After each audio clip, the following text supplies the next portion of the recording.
नमो अरहन्ताणं नमो अरहन्ताणं नमो अरहन्ताणं। मैंने देखा, समुद्र को दो रूपों में देखा, शांत और तरंगित।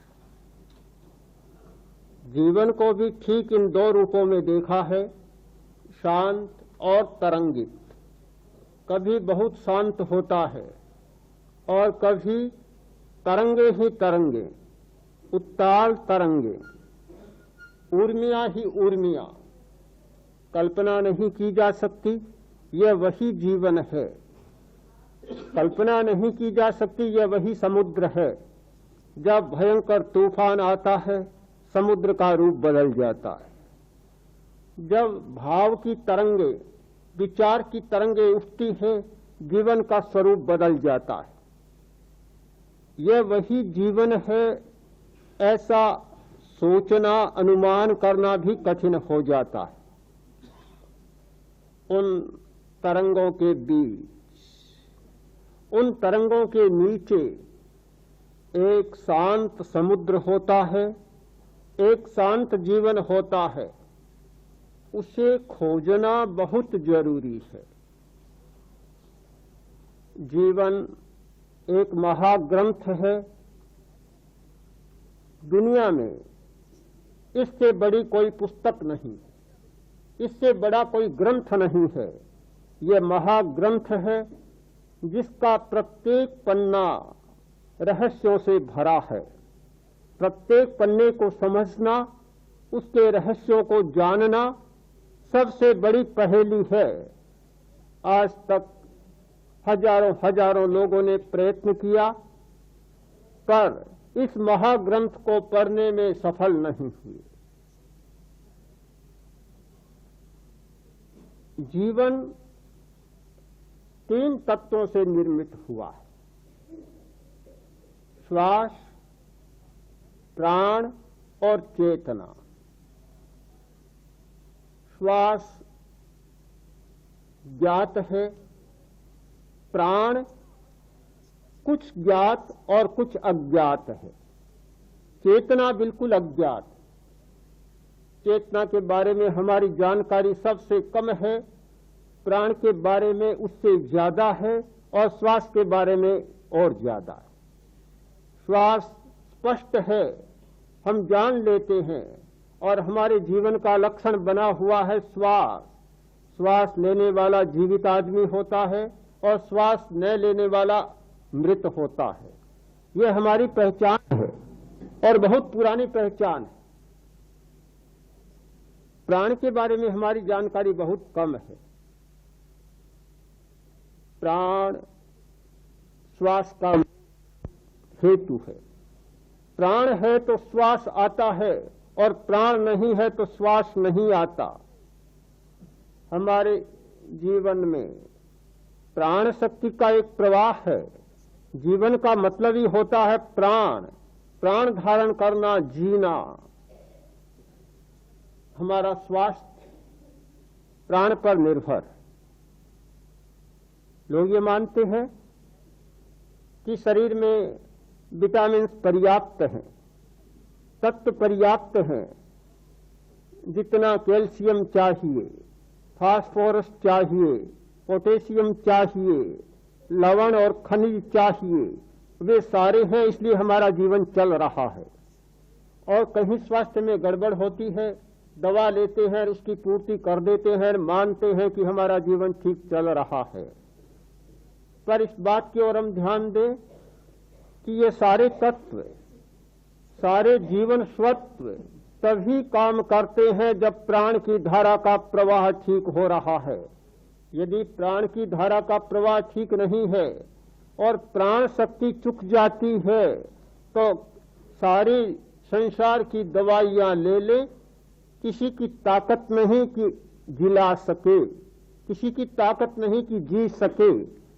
दवाइयां भी तभी काम करती है कि प्राण शक्ति ठीक होती है। भोजन भी तभी काम करता है कि प्राण की धारा ठीक होती है। स्वास्थ्य भी तभी ठीक काम करता है जब प्राण का प्रवाह ठीक होता है। तो श्वास से ज्यादा महत्वपूर्ण है हमारा प्राण। इससे भी ज्यादा महत्वपूर्ण है हमारी चेतना। यह एक अज्ञात द्वीप है।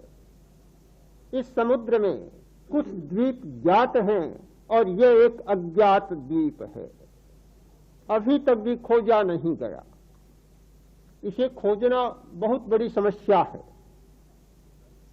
चेतना को पकड़ना कठिन है, और इसलिए कि श्वास स्थूल है, प्राण सूक्ष्म है और चेतना सूक्ष्मतम है। सूक्ष्मतम को खोजना बहुत बड़ी समस्या है। हम ध्यान का प्रयोग कर रहे हैं। हमने ध्यान का अभ्यास शुरू किया है, केवल प्रीति के लिए नहीं, केवल शिथिलीकरण के लिए नहीं। जब शिथिलीकरण होता है तो एक प्रकार का आनंद जागता है। जब तनाव कम होता है, शरीर शिथिल होता है, एक प्रकार की प्रीति जागती है, सुख का अनुभव होता है।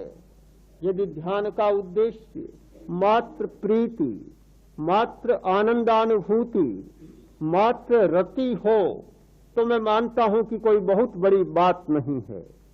ध्यान का उद्देश्य है सत्य की खोज, अज्ञात की खोज, जो हमने नहीं जाना, जो सच्चाइयां हमारे सामने प्रकट नहीं हुई, उन सच्चाइयों को जानना, यह ध्यान का उद्देश्य है। सोचते होंगे कि ध्यान करते हैं, सबसे पहले कायोत्सर्ग, पूरा शिथिलीकरण, आंखें बंद, आंखें मूंद लेते हैं। ध्यान का मतलब समस्याओं से आंखें मूंदना नहीं है। यदि ध्यान का अर्थ समस्याओं से आंखें मूंदना हो, तो ध्यान भी एक पलायनवादी प्रवृत्ति बन जाए।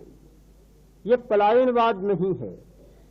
समस्याओं से आंख मिचौनी करना नहीं है, किंतु समस्याओं के स्रोत को खोजना, समस्याओं को और अधिक उजागर करना और उनका समाधान खोजना। बहुत बातें खुली आंखों से नहीं देखी जाती, वे बातें मूंदी आंखों से देखी जा सकती है। देखने का अपना अपना नियम होता है। कुछ बातें खुली आंखों से देखी जाती हैं, तो कुछ आंखें मूंद कर देखी जाती हैं। सबका नियम एक नहीं होता, दर्शन के अपने अपने नियम होते हैं। आंखें मूंदने पर जो सच्चाइयां सामने प्रकट होती हैं, वे खुली आंखों से नहीं होती। हमारे सामने समस्याएं हैं, हम स्वीकार करें इस बात को। प्रत्येक मनुष्य के सामने समस्या होती है। इस दुनिया में जन्म ले और उसके सामने समस्या न हो, यह मानना सबसे बड़ा असत्य है। कोई भी आदमी हमारी दुनिया में जन्म लेगा, उसे समस्याओं का सामना करना पड़ेगा। औरों की बात छोड़ दे, मैं कहना चाहूंगा कि लोग मानते हैं कि भगवान सबसे बड़ा होता है। लोगों की भाषा में कहना चाहता हूं कि कोई भगवान भी अगर अवतार ले ले, तो इस दुनिया में अवतार लेने के बाद उसे भी समस्याओं का सामना करना पड़ेगा। वह भी समस्या से मुक्त नहीं हो सकता। हमारी परिस्थितियां, हमारा वातावरण, हमारी संक्रामकता, यह सौरमंडल का प्रभाव, सामाजिक प्रभाव, विचारों का प्रभाव, मानसिक चिंतन का प्रभाव, यह स्मृतियों और कल्पनाओं का मंथन ऐसा है कि कोई भी आदमी समस्या से मुक्त रह नहीं सकता और समस्याओं से मुक्त होकर जी नहीं सकता।